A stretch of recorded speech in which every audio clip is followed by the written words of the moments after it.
YouTube, and welcome to X-Plane 11, and you're going to be seeing probably quite a bit of content from X-Plane 11 on my channel over the course of the next year.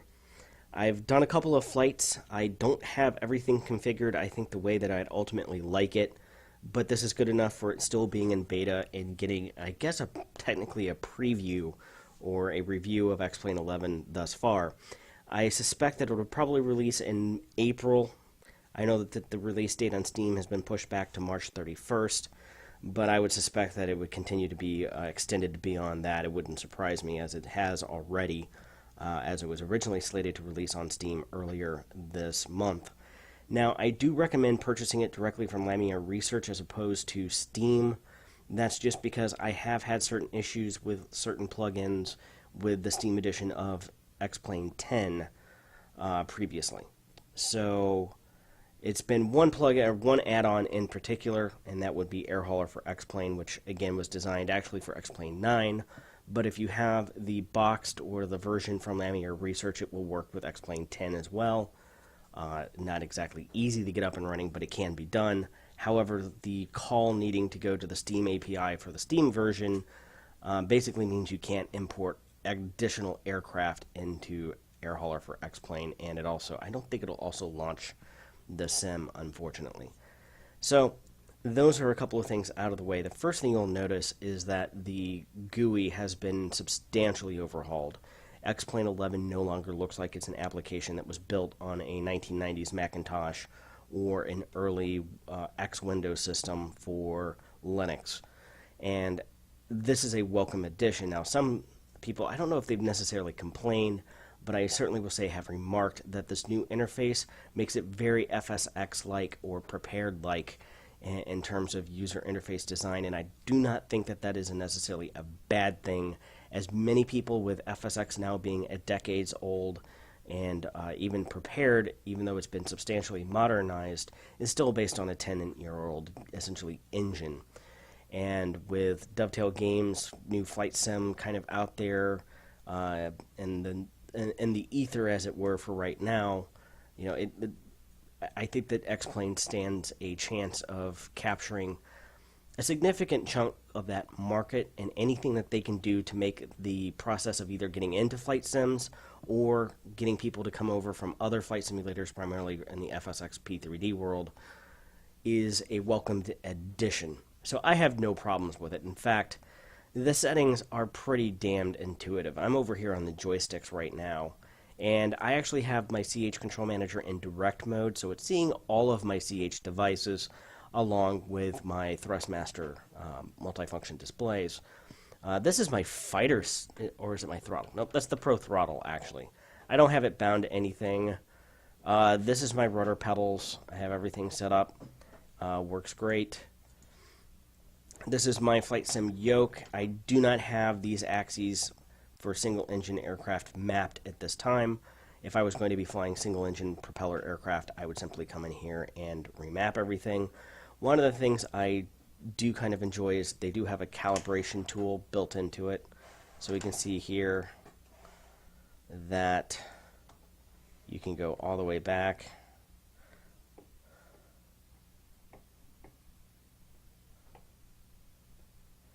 And then go to next, next, and now it's centered. It should figure out how to take at least some of the jitter out. Now, this isn't the best system that I've ever seen for setting up joysticks with dead zones and curves and stuff like that from within the game itself. Elite Dangerous has a better system overall. And, of course, the crowning king of this level of customization is DCS. Even Falcon BMS, to a certain extent, has a few more options than this. So I wish that there were a few more options, and you can adjust control sensitivity here. I haven't played around with this yet that much, but the problem that I'm having actually comes from the throttle quadrant, which is nice because it says throttles are CH Products throttle quadrant. Speed brakes is fine, but the flaps axis here, if you notice, it's not going all the way back. And this is a problem. Because one of the options here, and I believe you might be able to turn this off, but remove flying surfaces when over speed or over G limits. And because of this, the fact that it's not registering that it's going all the way back means that if you go above 250 knots in certain aircraft like the Boeing 738, the rudder or the flap will actually rip off the aircraft just for being, literally deployed a fraction of a degree. And if I could set up here it recognizes that it went fully out, but if I could set up a little bit of a dead zone at that end of the axis, the problems would be solved. Now, of course, I can also solve this problem very easily using a official CH Control Manager control bind and going to mapped mode and set everything up there. I just haven't done that yet. I simply, at this point, wanted to see what the game could do without me having to involve third-party software in order to make things like that happen. And this is a lot better, and there's no images available here, but if I were to be using, say, a Wingman 3D or Extreme 3D Pro, it would actually pop up a picture of that joystick here and show you where all the buttons and what they're mapped to and all that good stuff. So it's not bad. It's just that I wish it had a few more options there like Elite Dangerous does, or the crowning king of in-game control manipulation to the nth degree is DCS World. That anybody who really wants to build a system for joystick and other HOTAS peripherals really should download DCS and see how they do it, because you almost don't need any third-party software if you're using DCS. You can not only tweak it for your hardware, but you can actually tweak all the control sensitivity curves for, I believe, each individual aircraft. So, yeah, that's the king. And then all of this. And then GPS, I believe, requires if you have a physical, an upgrade to the Pro version. If you, say, have a physical GPS unit that you want to use, say, from your aircraft or handheld unit. Interestingly enough, though, it now supports ForeFlight, WingX Pro, or SkyDemon, as well as AeroE, if you have that on your iPad or your tablet or your phone. And you can essentially use ForeFlight in this simulated environment for no additional fees other than what it costs for the iPad and the ForeFlight. If you're already a pilot, chances are this day and age you're using ForeFlight. Most people that I know, most pilots I know this day and age are all pretty much using ForeFlight because for less than $1,000 and a couple $100 a year, you can have at your fingertips basically something that's almost the equivalent of a G1000, which costs I don't know what a G1000 costs to install in an aircraft these days. I know it has to be at least 10 grand because I believe it's about 20, 30 grand a decade or so ago. So, at least into the thousands of dollars in terms of capability at your fingertips, quite literally. It's a poor man's G1000, as some people call it, although I don't know too many poor pilots. I'm just going to kind of put that out there. And then here you can set up all your keyboard bindings for however you want to do things. One of the things that surprises me to a little bit of a degree is that for most of the features, it's not even bound by default. So things like nose wheel steering, which needs to be toggleable. There's not a default key binding that I've seen actually in here. And if you don't know that you need to set that up, it can really screw with you as you try to take off and start veering off in a certain direction. Although, I did not see this before.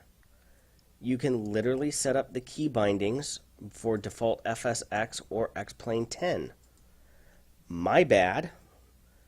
I just now realized that. Wow, so they are really reaching out to make it very easy. I just happened to see that you could go to FSX and then reset the key bindings. I'm not going to do it at this time, but Never mind. So now if you know your FSX key bindings, you could set up X-Plane 11 to do the exact same thing. It looks like you have to put that in. Plugins provided a session. So, okay, never mind. I may get a few things wrong here. I did not notice that, but if you're moving over from FSX, they have a default key binding that would match FSX. That is neat. I have to admit, that is neat. Again, they're trying to win over the FSX prepared market and bring them over to X-Plane. And things like that will certainly help. I actually wish I had known this a little bit earlier, else I probably wouldn't spend an hour or two setting up. Well, yeah, I would have spent an hour or two setting up custom keybinds for crap. But nonetheless, I maybe wouldn't have had to. So let's go on to setting up. One is AI aircraft. These would be aircraft that are flying around. You can randomize it after each flight. You could add aircraft. And you can enable combat. I haven't actually tried this yet. I am going to try this probably tomorrow. We'll see what's going on. But yeah, you can set up combat. It does have a full weapons loadout for bombs, air-to-air missiles of various types. So I might have to get in an F4 Phantom and go hunt down something. Now there are a couple of new additions here. The MD-82 from Lamier Research and the Boeing 738. We'll try the MD-80, but I was having a particular problem with the MD-80 and a gate hold every time I was trying to fly with that earlier today. So I'm not sure the 738 worked fine. So we may go ahead and do the 738 and compare it to FSX a little bit. Since that is a default aircraft. Of course, you got the 747-400, the Baron 58, the Vision SF-50, the C-90, and if you want to see, they do have aircraft from older versions, but they may or may not be updated to work with 11 quite yet, such as the KC-10, the SR-71, the B-52, and the C-130. So you have other options here available as well. We're going to be flying out of today St. Louis Lambert International Airport. This is important. This is very important, folks. The name of Kilo Sierra Tango Lima has officially been changed. It is no longer Lambert International Airport, or Lambert St. Louis International Airport, rather. It is now St. Louis Lambert International Airport. Why?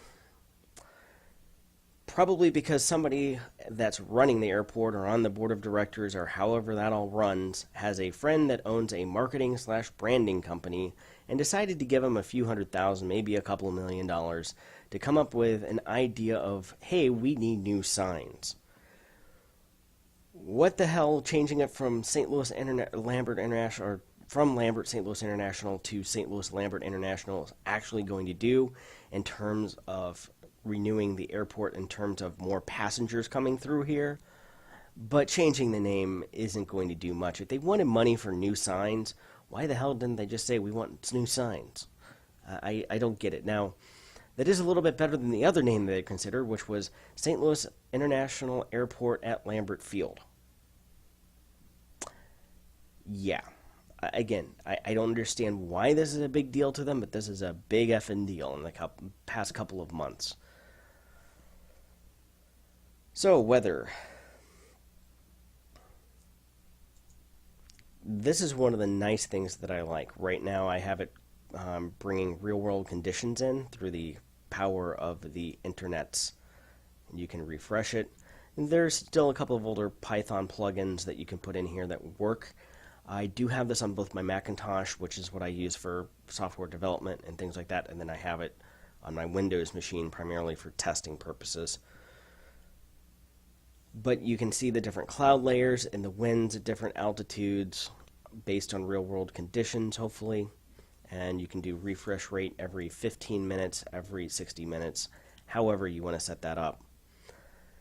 Whenever you do select an aircraft, you can go over here and see the liveries. You can also mouse wheel, or if you're on a touchpad, 2 fingers slide it up and down. So they have basically airlines from, Australia, Europe, and Delta and American. Both of these would be realistic flying into St. Louis, so we're going to go ahead and go with Delta. I will be flying Delta in just over a month, going up to New York City. My wife is going to a CLE event in near Times Square, I think, and we're staying at Times Square actually. Her legal department, when she first started working, they had 14 attorneys. I think they're down to 6. So they have a little bit of money left over in the budget this year. So she gets to go to a business trip to. I get to play around New York for a couple of days. She has to go attend legal seminars. So the fun of joining with or marrying an attorney.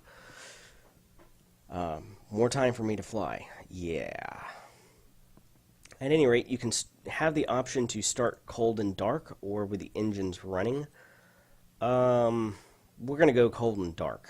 I'll see if I can figure out how to turn this thing on. Customize locations. One of the nice things now is it tells you if an airport is just a grass strip, whether or not it's a dirt strip, and whether or not it has 3D buildings. They've got the model for St. Louis. They have the 1129 runway here, so fairly up to date. This is the East Terminal that Southwest uses. They've started to renovate parts of the Concourse D here, which is where international flights used to come in and out of, and that's where all of the customs areas and stuff are, in order, I believe, to service some international flights to like the Caribbean with Southwest. So they've started to take over. They've flooded out of the East Terminal here and into the main concourses. C is completely shut down the last time I was there, which was a year or so? Yeah, I guess a little over a year ago, whenever we went down to Florida. And then this is Concourse A, which is where most of the flights come in and out of right now. And Concourse B is pretty much charter operations, and I believe the Essential Air Services folks fly in over here, if I'm not mistaken. I might be incorrect about that. The old National Guard area, but anyway, the cargo area and general aviation parking. Any rate, they've gotten a lot of this stuff right, and you can choose which gate you're going to start at, either from here on the ramp, or you can always do a runway start if you so choose. So we'll start at A14.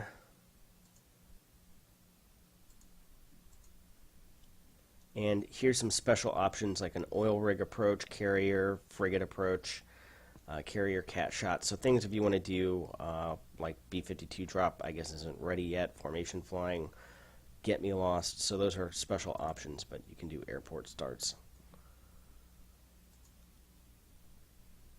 And then finally, time of day, pretty easy. February 22nd, a little over midnight local time. I think that's probably right.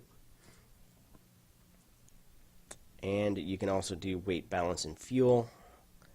By default, starts with a half a fuel tank, and we can increase our payload here. We're going to be taking nearly a full flight. And it does give you a little bit of an idea of your estimated. We have about 5 hours of flight time, roughly thereabouts. Now, X-Plane 11 does have some issues. Here we're taking off at night, and I believe this really crappy-looking halo is supposed to be the moon. And it's kind of shame because it is extremely distracting, and night flying was a hallmark of one of the things that flying at night and the lighting and all of that was a hallmark of par excellence that X-Plane was known for in previous versions. I hope this is just some sort of graphical rendering bug with the current version of NVIDIA's drivers, but it just looks absolutely horrible to the point where it's completely distracting and you can't see anything. Any of the other details are essentially masked by this halo bug, and I'm not the only person reporting it as of right now. Another major issue is with its detection of damage to the aircraft due to overstressing. What had happened here is the CH throttle quadrant, it didn't detect that the flap was fully retracted, so whenever I went above 250 knots, Not only did it detect that it sustained damage, it detected that it ripped the flap completely off the aircraft. Now, I believe there is a checkbox in the general settings where you can say damage causes entire parts, chunks of the aircraft to fall off, or whether to enable or disable this feature. But when you have it enabled, this tends to happen, and it shouldn't. I need to set a dead zone or be able to set a dead zone so that it would detect that the flap should have been fully retracted. This is during the first flight that I was making with the 738, and I'm trying to land at Kansas City, and it's whenever I retracted or extended the flaps for landing, it said, "Hey, flaps overspeed." I was like, "What?" Well, apparently, again, the flaps may have been, according to it, deployed 1 or 2 degrees, or not even that, but weren't quite all the way fully retracted and therefore ripped off due to going faster than 250 knots with them. And that's just completely unrealistic, and also just why. And I know I'm not the only person complaining about this. This just doesn't make any sense from a logical design standpoint, as well as everything else is modeled in X-Plane in general and in 11 in particular. Why would any amount of stress or damage cause a component just to completely rip off the airplane? Again, you can disable this for right now, but it's one of those things that I wish it would jam in a much more realistic fashion. Now, some of the add-on developers for third-party aircraft are going through and in their programming overriding this behavior to where aircraft components will fail properly, where the flap would jam as opposed to just be completely ripped off the aircraft and cause an imbalance, as you can see me trying to land right here. So far, those are the two things that have really struck out for me in terms of being negatives about X-Plane 11 thus far. That's not to say that there won't be more things in the future as I get more in depth with it. But everything else, pretty much, I'm on board with. I like the new air traffic control system, the departure wizard. You don't necessarily have to use it. In fact, I prefer not to once you kind of know where to click. The ability to tune radio frequency simply by clicking on the box. That is a lot better implemented than in previous solutions. I haven't checked to see if there's a way to automate the first response, because in FSX, for instance, I have one of the buttons on my CH control yoke or flight sim yoke in order to hit number 1 so that I can always acknowledge without having to go over and click a button or a keyboard, interact that way. And I kind of wish there was a way to maybe do that in... Well, I haven't explored the key bindings enough to know whether or not that's possible in X-Plane 11 yet, so it might entirely be quite possible. They've also simplified the menu controls up here and made it much more FSX-like. Again, some people are against this. They liked having the more verbose menus. This new simplified method has everything I think you need right there in a much easier way to find out, including in all of the external views. One of the things that I love about X-Plane and X-Plane 11 over FSX is the fact that the camera can be moved with keyboard controls at any time. You don't require a special third-party application like EasyDock in order to achieve this. It works in external as well as internal viewpoints, and you can actually go around the aircraft and see the detail as we are here with this MD-80. Also, if you notice around the airport, there's a lot of essentially scenery object aircraft, Airbuses, Dash 8s, ATR 42s, I believe, DC-10s, 747s that will dart the airport with several different aircraft liveries from around the world of different airlines. And this really makes the universe or the game world come much more alive than I think was in previous versions. There's also a number of 3D airports, and you can tell if it has 3D rendered buildings on it or if it's just a dirt strip or a grass strip or something like that. This is Kilo Sierra Tango Lima, or now officially St. Louis International, or St. Louis Lambert International Airport, no longer Lambert St. Louis International Airport. And I'm just going around looking at the detail of the aircraft and, the Cathay Pacific 747. Although there hasn't been 747s landing in St. Louis in probably 15, more like 17, 18 years at this point. There's an Emirates Air, probably 777, 767, A300s. Whole gambit. There's an Air Canada Airbus, I believe. and you can kind of zoom in. There's an Air Berlin A321 or A320 series, what looks to be a Q400 in Lufthansa livery, and this does add to the experience. Now, occasionally you'll run into something like an SR-71 taxiing on the side of the runway or something like that. That is a little bit immersion breaking, but this is a much more welcome addition. Also, the addition of ground services, in particular baggage carts that come up and will fill your aircraft that we saw earlier, a pushback cart system that actually works as opposed to an FSX where it works some of the time. And also without needing a third-party plugin, as was required before with the ground services PY script, Python interface script. I really do like all of those features. The graphics are great. The aircraft, although there is still some screen tearing whenever you're kind of looking around the cockpit and panning around, I've noticed with my GTX 970 on high settings. The weather doesn't look that bad, but a popular plugin that a lot of people are already buying is XEnviro. People say that it's worth the money if that is your bag. Right now, I'm just testing everything as it is default. But yeah, you can do a free camera and look all around the airport and even into the road signs, and there's actually road signs. They're not realistic, but they have made up things like Interstate 747 and some Easter eggs and things like that. The layout they've got pretty well here, as I mentioned earlier, when it comes to St. Louis. They're missing some buildings, though, like the old fighter production hangar over at Boeing. I think that's supposed to maybe be the representation there.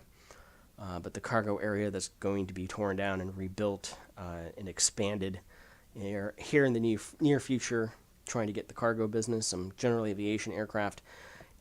All in all, I do like many of the aspects of X-Plane 11. It is going to be my next flight simulator of choice for both entertainment as well as basically keeping up real-world flight skills as well. Now, a number of the third-party aircraft that I've purchased for X-Plane 10, some of them are X-Plane 11 compatible, others are not, so kind of waiting to see what happens there and if I'm going to have to rebuy aircraft or not. If that's the case, X-Plane 10 may remain on my system for quite some time for practicing flying general aviation aircraft, such as the Archer II, the 172N. These are aircraft that I can rent in the real world.